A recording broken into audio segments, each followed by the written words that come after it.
Students, अस्सलामु अलैकुम। Second year biology के लेक्चर में आपको वेलकम करते हैं। डियर स्टूडेंट्स, हम लोग बायोलॉजी का chapter number 19 growth and development का चैप्टर पढ़ रहे हैं। इससे प्रीवियस लेक्चर में हमने ग्रोथ एंड डेवलपमेंट के चैप्टर को स्टार्ट किया था और उसका फर्स्ट लेसन हमने डिस्कस किया था, जिसको हमने टाइप्स ऑफ ग्रोथ यानी primary growth and secondary growth तक स्टडी कर लिया था। इसके बाद डियर स्टूडेंट्स, जो नेक्स्ट टॉपिक हमारे पास आता है वो है फेजेस ऑफ ग्रोथ का, कि ये जो प्राइमरी ग्रोथ प्लांट्स में होती है या सेकेंडरी ग्रोथ प्लांट में होती है, ये किन फेजेस से गुजरकर होती है। अगर हम इनको फेजेस के अंदर डिवाइड करें तो इसकी 4 फेजेस बनती हैं। उसमें से जो पहली फेज़ है इसको हम बोलते हैं सेल डिवीज़न। ग्रोथ की फेजेस में से जो पहली फेज़ है इसको कहा जाता है cell division. The first phase of the growth is cell division. अगर हम डियर स्टूडेंट इसको डायग्रामेटिकली रिप्रेजेंट करें, ये हम किसी रूट या शूट का एपेक्स बना लें, जैसे हमारी बुक में भी इसके हवाले से एक तस्वीर बनी हुई है और इसमें लिखा हुआ है the root tip of is divided into 4 zone. It is a root tip. Tip कह दें या एपेक्स बोल दें, एक ही बात है, क्योंकि आपको पता है रूट और शूट की टिप को एपेक्स कहा जाता है। तो इसका जो बिल्कुल टिप का एरिया है इसको कहा जाता है zone of division. This is zone of division. Just behind the apex, apex से अगर हम थोड़ा सा पीछे देखें, यानी जोन ऑफ डिवीजन से स्लाइटली बिहाइंड जो एरिया होगा इसको कहा जाएगा जोन ऑफ एलोंगेशन। इसके बाद जो जोन ऑफ एलोंगेशन के बिहाइंड एरिया होगा इसको कहा जाएगा zone of maturation. Zone of maturation के बिहाइंड जो एरिया होगा इसको कहा जाएगा zone of differentiation. Zone of differentiation. तो इस तरह डियर स्टूडेंट्स ये ग्रोथ की 4 फेजेस बनती हैं। इसमें से पहली phase zone of division exactly on the apex है, एग्जैक्टली ऑन द टिप है, टिप ऑफ द रूट है या शूट भी हो तो। Just behind the zone of division there is a zone of elongation, and behind the elongation there is a zone of maturation, and behind maturation there is a zone of differentiation. अब dear students हम 1 bye 1 इनको discuss करते हैं। जैसे हमने कहा कि phases of growth में से जो पहली फेज़ है वो है zone of division. Dear students, zone of division से मुराद ये है कि यहाँ पर there is increase in number of cells by mitosis. वो हिस्सा जिसमें increase in number of cells हो इसको कहा जाता है जोन ऑफ डिवीजन। और ये जो increase in number of cells होता है ये होता है एक ख़ास किस्म की सेल डिवीजन के ज़रिए, जिसको कहा जाता है माइटोसिस। तो डियर स्टूडेंट, चारों जोन्स में से जोन ऑफ डिवीजन को आप कैसे आइडेंटिफाई करेंगे? जहाँ पर आप देखें कि सेल्स की तादाद बढ़ रही है, 2, 4, 8, 16, 32, 64, इस तरह सेल बढ़ते चले जा रहे हैं माइटोसिस के ज़रिए। तो जिस हिस्से में माइटोसिस का प्रोसेस हो रहा है वो हिस्सा कहलाएगा जोन ऑफ डिवीजन या zone of cell division, and it is exactly located at the tip of the root और शूट, बिल्कुल एपेक्स के ऊपर होता है। It occur at the apex of root and shoot. ये कहाँ पर होता है? It is taking place at apices. ये आपको पहले भी बताया कि अपाइसिस क्या है, प्लूरल ऑफ एपेक्स, और टिप्स। अपाइसिस ऑफ रूट में भी ऐसा ही होगा एंड अपाइसिस ऑफ शूट में भी ऐसा ही होगा।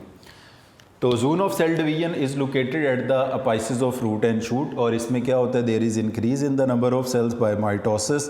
और यहाँ पर जो सेल्स होते हैं ये बाकी सेल्स के मुकाबले में डिफरेंट होते हैं। देयर इज, आम तौर पर हम पढ़ते हैं कि जो प्लांट सेल्स हैं इनका न्यूक्लियस पेरीफ्री में होता है, मगर एक तो इनका स्फेरिकल न्यूक्लियस होता है, गोल शक्ल का होता है, स्फेरिकल न्यूक्लियाई इनके सेल्स में होते हैं, विच लाई इन सेंटर ऑफ सेल, वो कहाँ पड़े होते हैं, सेंटर ऑफ सेल में पड़े होते हैं।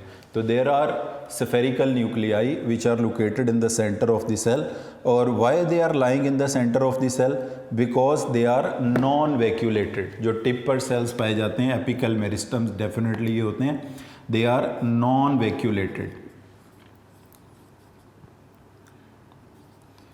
वैक्यूलेटेड, इनके अंदर वैक्यूल नहीं होते। इस वजह से एक तो इनका न्यूक्लियस स्फेरिकल शेप का होता है और ये सेल के सेंटर में मौजूद होता है। तो dear student, zone of division वो होता है जिसमें नंबर ऑफ सेल्स इंक्रीज होते हैं माइटोसिस से, ये पहला पॉइंट हो गया। ये लोकेटेड होता है एट द अपाइसिस यानी tips of the root and shoot पर। उसके बाद इसमें जो इन सेल्स का जो न्यूक्लियस है वो स्फेरिकल शेप का होता है और सेल के सेंटर में होता है, because these cells are non vacuolated cell. As a result of cell division जो डॉटर सेल्स हैं वो दे प्रोसीड टू एनलार्ज, यानी प्रोसीड का मतलब है कि सेल डिवीजन के बाद, यानी जब उन सेल्स में डिवीजन हो जाती है, डॉटर सेल्स बन जाते हैं, दे प्रोसीड टू इलोंगेशन। इलोंगेशन इससे नेक्स्ट फेज है, जिसका मतलब है कि सेल के वॉल्यूम का बढ़ना, यानी after completion of the cell division the daughter cell will proceed to cell elongation. अब इसके साथ साथ इसमें क्या होगा कि कुछ कंपोनेंट सिंथेसाइज होंगे, synthesis of cytoplasm and cell wall material take place. इसमें synthesis of cytoplasmic components,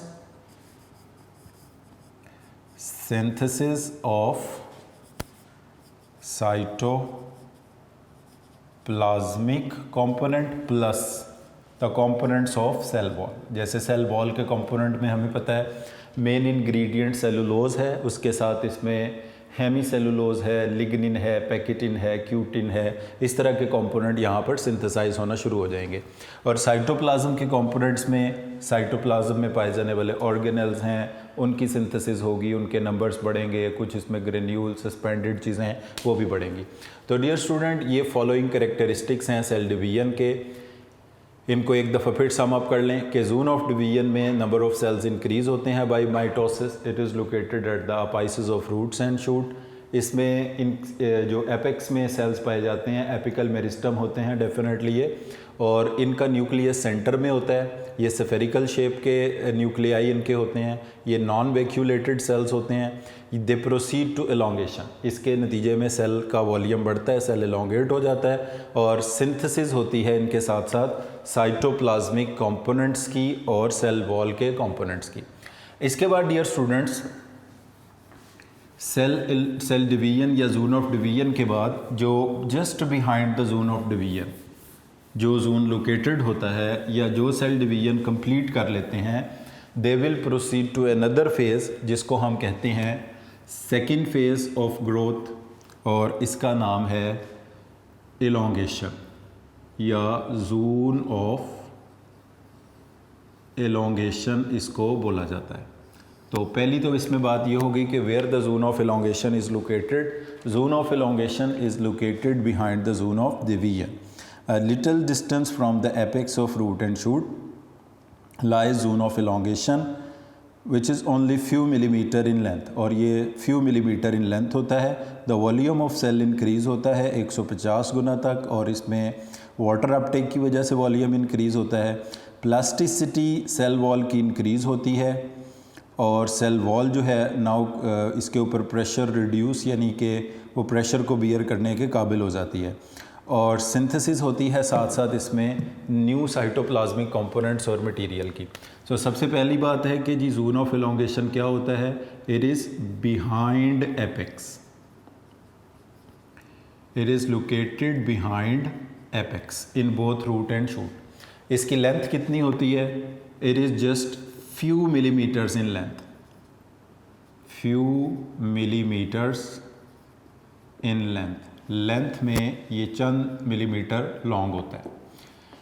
it is few millimetres in length, located behind the apex, it is few millimetre in length, और इसमें क्या होता है, there is increase in cell volume, increase in cell volume, and this increase in cell volume is up to 150 times. 150 गुना तक cell का volume यहाँ पर बढ़ सकता है, यानी सेल का जितना वॉल्यूम है उसमें 10 गुना, 20 गुना, 30 गुना, ज़्यादा से ज़्यादा उसमें 150 टाइम्स इंक्रीज़ हो सकता है। And this increase is due to uptake of water by osmosis. This uptake is due to osmosis के ज़रिए जो पानी सेल के अंदर आता है उसकी वजह से ये अपटेक होता है। और इसमें प्लास्टिसिटी सेल की इंक्रीज़ होती है। और देखें, जो प्लास्टिसिटी इंक्रीज़ होने का मतलब ये है कि सेल में एक डेफिनेट शेप आना शुरू हो जाती है। प्लास्टिसिटी और इलास्टिसिटी एक दूसरे का इन्वर्स होते हैं। तो अगर प्लास्टिसिटी इंक्रीज़ हो रही है तो आप इसको यूं भी कह सकते हैं कि इलास्टिसिटी डिक्रीज़ हो रही है। प्लास्टिसिटी का मतलब होता है कि किसी चीज़ के ऊपर जब फोर्स एक्सर्ट की जाए तो उसकी शेप में परमानेंट चेंज आ जाए। इलास्टिसिटी का मतलब ये होता है कि जब उस पर फोर्स एक्सर्ट की जाए तो उसकी शेप चेंज हो जाए, मगर जब फोर्स हटा दी जाए तो उसकी शेप दोबारा से रीस्टोर हो जाए। तो प्लास्टिक बिहेवियर बढ़ने का मतलब होता है कि इलास्टिक बिहेवियर कम हो रहा है। और इसके साथ साथ इसमें इस फेज़ में भी जो सिंथेसिस है साइटोप्लाज्मिक कंपोनेंट की और सेल वॉल के कंपोनेंट की वो जारी रहती है। तो डियर स्टूडेंट, सेकंड फेज़ की अगर हम बात करें तो it is located behind the zone of division. Number 1 point है इसका, it is few millimetre in length. इसमें सेल का वॉल्यूम बढ़ता है, 150 गुना तक सेल का वॉल्यूम बढ़ सकता है। This increase in volume is due to the uptake of water by osmosis. और इसमें सेल वॉल की जो प्लास्टिसिटी है वो इंक्रीज़ होती है और इलास्टिसिटी कम होती है। इसी वजह से उसके ऊपर प्रेशर जो है वो रिड्यूस हो जाता है। और सिंथेसिस होती है न्यू साइटोप्लाज्मिक कंपोनेंट की और न्यू सेल वॉल के कंपोनेंट की। इसके बाद डियर स्टूडेंट थर्ड फेज़ आ जाती है डिवीजन, एलोंगेशन। और behind elongation there is a zone of maturation. यहाँ पर जो जोन आता है इसको कहा जाता है जोन ऑफ मैच्योरेशन। सबसे पहली बात मैच्योरेशन के हवाले से ये है कि मैच्योरेशन के दौरान सेल का वॉल्यूम बढ़ना बंद हो जाता है। यानी जिन सेल्स में माइटोसिस हो रही है वो जोन ऑफ डिवीजन में है, जिनमें माइटोसिस ख़त्म होकर उनका वॉल्यूम बढ़ना शुरू हो गया वो इलोंगेशन में है, और जिसका वॉल्यूम बढ़ना बंद हो गया वो जोन ऑफ मैच्योरेशन में है। तो इसमें हम कहते हैं final size of a given type of cell is attained. तो मैच्योरेशन वो फेज़ है जिसमें final size of a given cell is attained. Final size of a given cell is attain. जो फाइनल साइज़ होता है किसी भी सेल का वो इसमें ऑब्टेन हो जाता है। अब इसमें कुछ पार्ट्स हैं जो कि रूट या शूट में मौजूद होते हैं जिनमें इसके बाद भी वॉल्यूम बढ़ सकता है, but these cells which develop into pith, cortex and certain other tissues do not elongate along the axis. Pith और कॉर्टेक्स के cells and some other, pith and cortex के जिन सेल्स ने, यानी ये अभी पिथ बनी नहीं है, कॉर्टेक्स बना नहीं है, जो सेल पिथ में बदलेंगे, जो सेल कॉर्टेक्स बनाएंगे, दे विल नॉट एलोंगेट, वो एलोंगेट नहीं होंगे। मगर कुछ पार्ट्स के सेल्स ऐसे होते हैं जो कि इवन आफ्टर मैच्योरेशन भी अलोंग द एक्सिस, का मतलब होता है लंबाई के रुख, लॉन्गिट्यूडनल एक्सिस, लंबाई के रुख बढ़ सकते हैं। और वो सेल्स पाए जाते हैं like fibres and tracheids, fibres and tracheids. Fibres part होते हैं जाइलम का,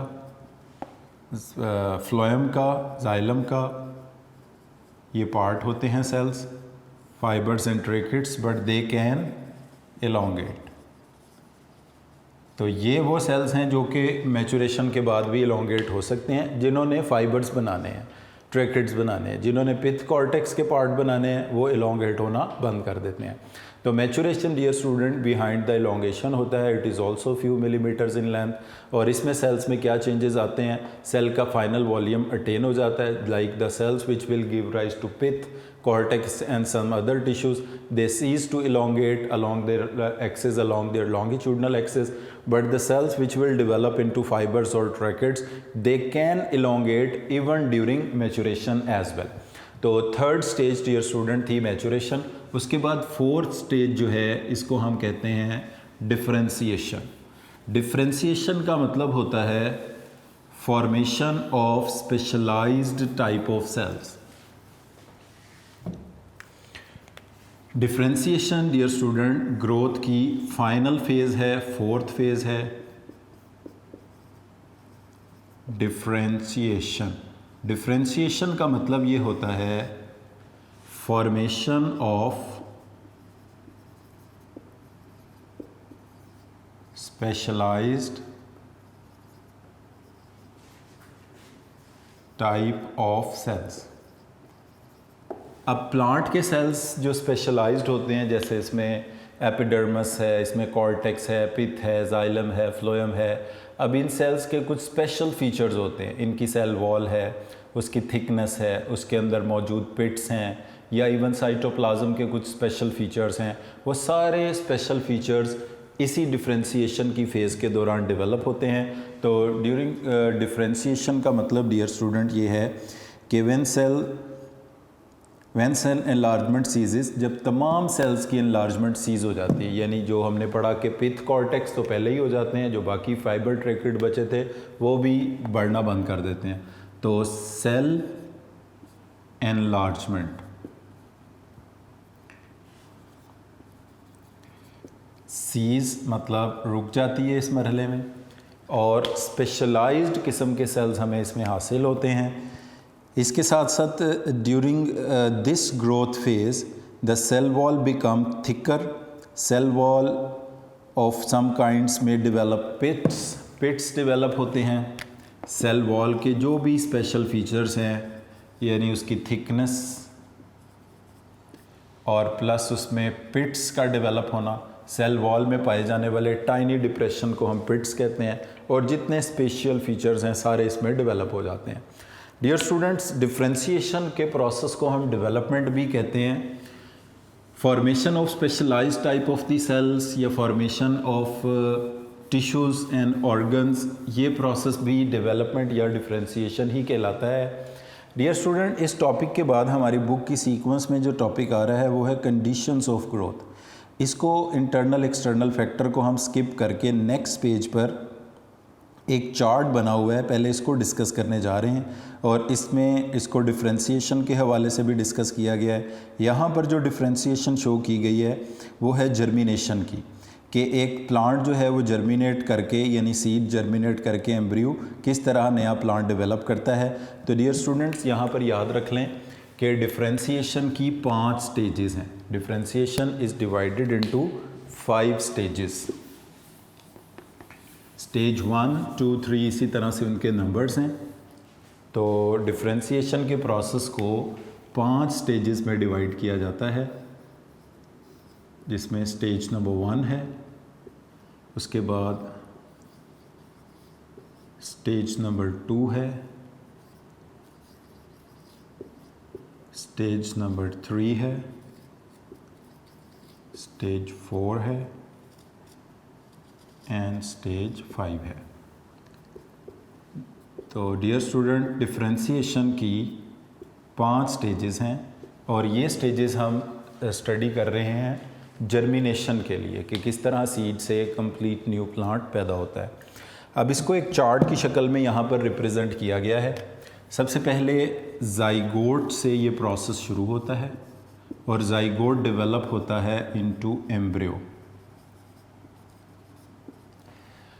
अब एम्ब्रियो जो किसी भी प्लांट के सीड के अंदर मौजूद होता है, उसके 2 पार्ट्स होते हैं। उसमें शूट एपिकल मेरिस्टम होता है और रूट एपिकल मेरिस्टम होता है। शूट एपिकल मेरिस्टम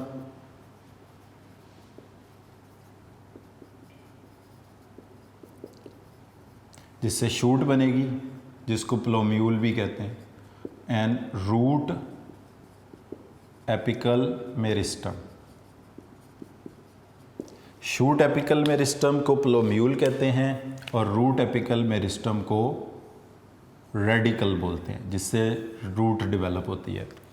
इसके बाद ये जो शूट एपिकल मेरिस्टम है, it will give rise to, ये कुछ चीज़ें जो इससे पैदा होंगी उनका अगर हम जिक्र करें तो इससे जो डायरेक्ट डेवलप स्ट्रक्चर होंगे वो होगा leaf primordia, bud primordia, leaf primordia and bud प्रीमोर्डिया।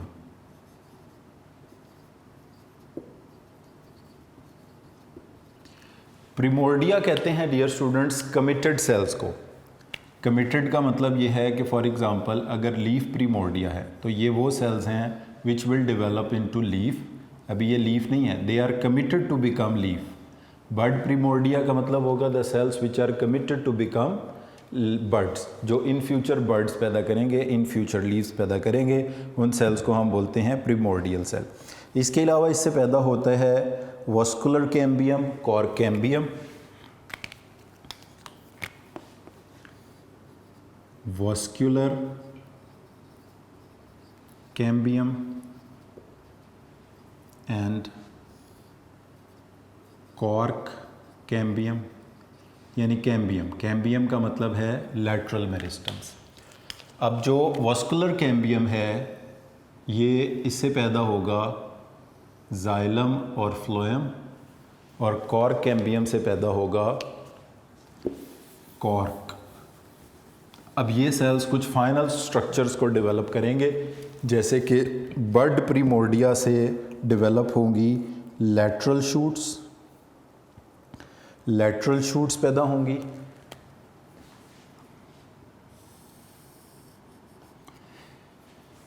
Shoot apical meristem shoot elongation का बाइस बनते हैं। पहला फीचर इसका डायरेक्ट शूट इलोंगेशन,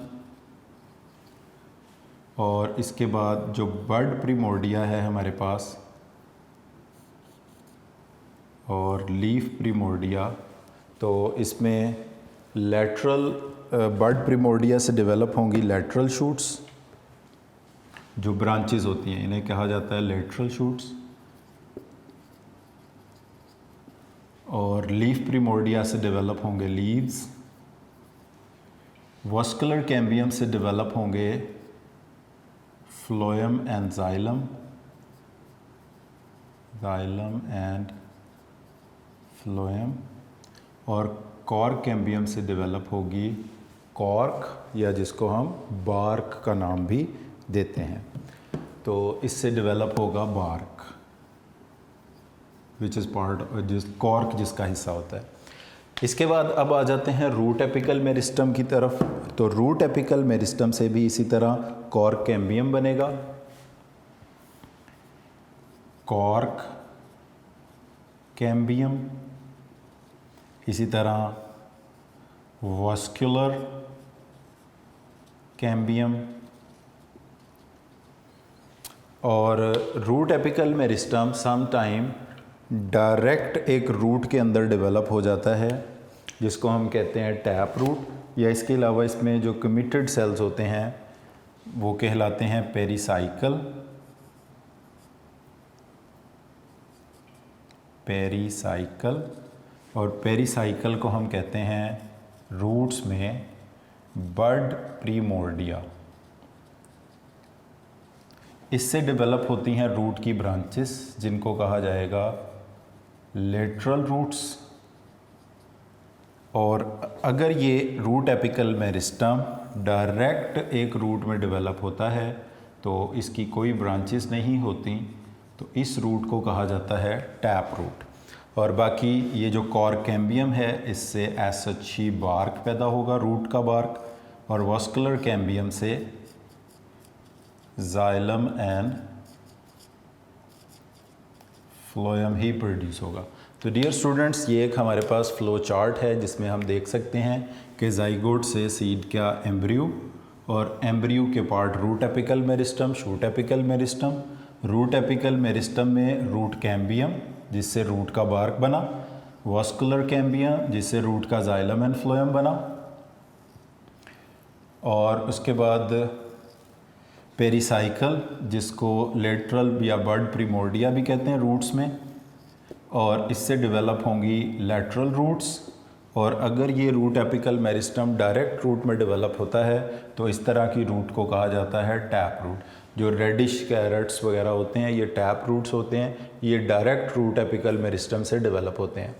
इसी तरह यही सिचुएशन शूट में थी कि वो कॉर कैम्बियम से बार्क बनेगा, वास्कुलर कैम्बियम से जाइलम फ्लोएम, लीफ प्रीमोर्डिया से लीव्स बनेंगे, लेटरल रूट्स लेटरल शूट्स बनेगी बर्ड प्रीमोर्डिया से, और जो रूट शूट एपिकल मेरिस्टम है वो डायरेक्ट शूट की इलोंगेशन का बाइस बनेंगे। अब डियर स्टूडेंट्स, इस चार्ट के हवाले से कुछ चीज़ें हैं जो आप ज़रा बुक से इसको देख लें। यहाँ पर मैं चार्ट में ही नंबरिंग कर देता हूँ। तो स्टेज 1 कहते हैं जब एम्ब्रियो रिकॉग्नाइज हो जाए, तो डिफ्रेंशिएशन की स्टेज 1 क्या होती है जिसमें एम्ब्रियो रिकॉग्नाइज हो जाए, और स्टेज 2 से कहते हैं जिसमें रूट एपिकल मेरिस्टम और शूट एपिकल मेरिस्टम रिकॉग्नाइज हो जाएं, तो इसको स्टेज 2 कहा जाता है डिफ्रेंशिएशन की। उसके बाद स्टेज 3 वो होती है जिसमें कैम्बियम रिकॉग्नाइज हो जाए, vascular cambium cork cambium root का और vascular cambium cork cambium shoot का, यानी कैम्बियम रिकॉग्नाइज हो जाए तो इसको कहा जाता है स्टेज 3 बोला जाता है। उसके बाद स्टेज 4 बोलते हैं जिसमें प्रीमोर्डियल सेल्स बनते हैं, वो सेल्स जो कि कमिटेड हैं to become leaves shoots and roots. तो root primordia develops from the root cambium जिसको पेरिसाइकल भी कहा जाता है, यानी पेरिसाइकल का बन जाना या रूट प्रीमोर्डिया का बन जाना, प्रीमोर्डियल सेल्स का बन जाना, ये स्टेज नंबर 4 है। इधर भी ये लीफ प्रीमोर्डिया स्टेज 4 है, बर्ड प्रीमोर्डिया स्टेज 4 है। उसके बाद ये जो फाइनल सारे स्ट्रक्चर्स का डेवलप होना है ये कहलाता है final differentiation structure including xylem phloem root shoot and leaf. ये वाले जो सारे स्ट्रक्चर्स हैं ये स्टेज नंबर 5 में डेवलप होंगे, जिसमें xylem phloem root lateral shoots primary shoots, root के अंदर बार्क्स है, जाइलम है, फ्लोएम है, लेटरल रूट और इवन ये टैप रूट। तो डियर स्टूडेंट, डिफरेंशिएशन की को इस तरह जर्मिनेटिंग सीड की डिफरेंशिएशन को 5 मरहलों में डिवाइड किया जाता है, जिसकी पहली स्टेज है जाइगोट से एम्ब्रियो बनना, फर्स्ट स्टेज। जब एम्ब्रियो के अंदर रूट बनाने वाले शूट बनाने वाले पार्ट अलहदा हो जाएं, सेकंड स्टेज। जब इसमें vascular cambium cork cambium shoot और रूट के अलहदा हो जाएं, थर्ड स्टेज। जब प्रीमोर्डियल सेल्स बन जाएं, रूट के प्रीमोर्डिया, शूट के प्रीमोर्डिया, बड के प्रीमोर्डिया, तो इनको कहेंगे फोर्थ स्टेज। जब leaves lateral primary shoot, lateral shoot, xylem phloem bark, ये सारे स्ट्रक्चर डेवलप हो जाएं तो इसको कहते हैं डिफरेंशिएशन की फाइनल स्टेज और लास्ट स्टेज।